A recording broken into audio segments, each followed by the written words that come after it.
तब लग जोगी जगत गुरु, जब लग रहे निराश, जब आशा ही मैं जगी, जग गुरु योगी दास।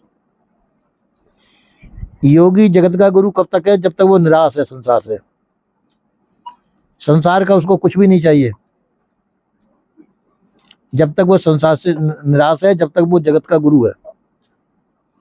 और जब जोगी के अंदर आशा जग जाती है, मुझे ये चाहिए, वो चाहिए, मुझे मोटर चाहिए, गाड़ी चाहिए, खाने पीने को चाहिए, ये किसी प्रकार की आशा जग जाती है, ये तो उसके प्रारब्ध से जो भी है, जो होगा जैसा होगा जैसा। पर जब उसकी इच्छा जग जाती है तो जग गुरु योगी या तो संसार उसका गुरु हो जाता है और योगी संसार का गुलाम हो जाता है। तो योगी संसार का गुरु कब तक है? जब तक उसके अंदर चाहना नहीं है। तब लग योगी जगत गुरु, जब लग रहे ना, जब संसार से निराश है, जब तक वह जगत का गुरु है। और जब उसके अंदर आशा जग जाती है तो संसार गुरु हो जाता है और योगी संसार का गुलाम हो जाता है।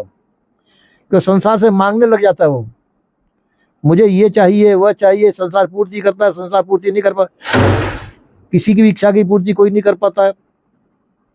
तो जोगी मांगने लग जाता है। तो मांगने से साधु मांगने से भिखारी बन जाता है, जबकि साधु को भिखारी नहीं होना चाहिए।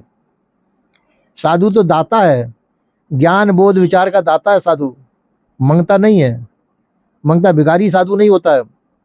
तो साधु का मतलब है सब ज्ञान बोध विचार को दे करके सबको प्रबुद्ध करे, ज्ञानवान बोधवान विचारवान बनाए, निरपक्ष बनाए, ऐसा साधु होना चाहिए। पर साधु जब मांगने लग जाएगा तो संसार को ज्ञान बोध विचार कौन देगा? इसलिए सदगुरु देव ने कहा कि तब लग जोगी जगत गुरु। योगी जगत का गुरु कब तक है? जब तक रहे निराश, जब तक वह संसार से निराश है, जब तक वह संसार का गुरु है। जब योगी के अंदर वासना जग जाती है, आशा जग जाती है, मुझे ये चाहिए, मुझे, तो जग गुरु योगी दा, तो संसार उसका गुरु है और वह संसार का गुलाम हो जाता है।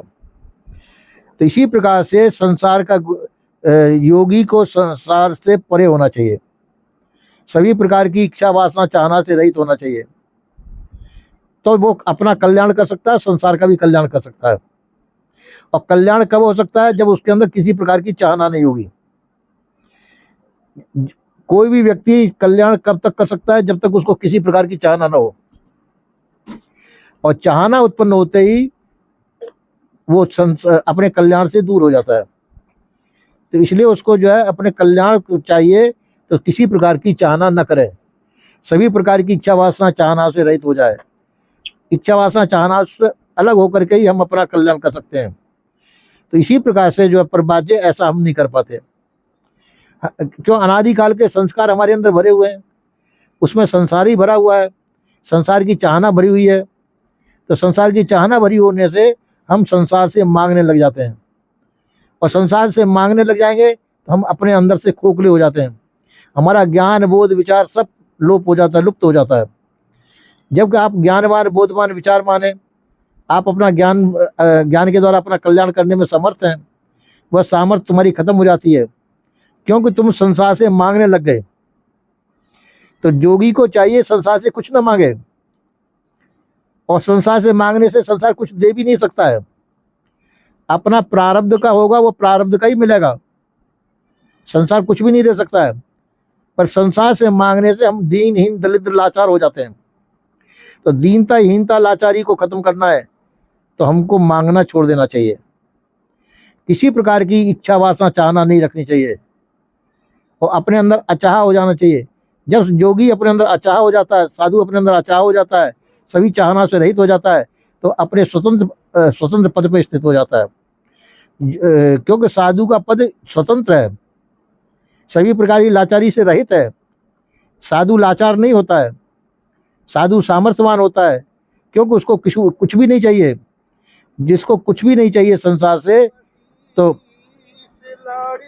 वह जो है, जिसको संसार से कुछ भी नहीं चाहिए, तो वह सभी बंधनों से रहित होता है। तो हमको भी चाहिए सभी बंधनों से रहित होने के लिए संसार की चाहना से रहित हो जाएं, किसी प्रकार से चाहना न रखें। पर बाजी हम नाना प्रकार की चाहनाओं को संसार में बसाए हुए हैं अपने अंदर, अपने अंदर चाहना बसाए हुए होने के नाते से जगह जगह हम बंध जाते हैं।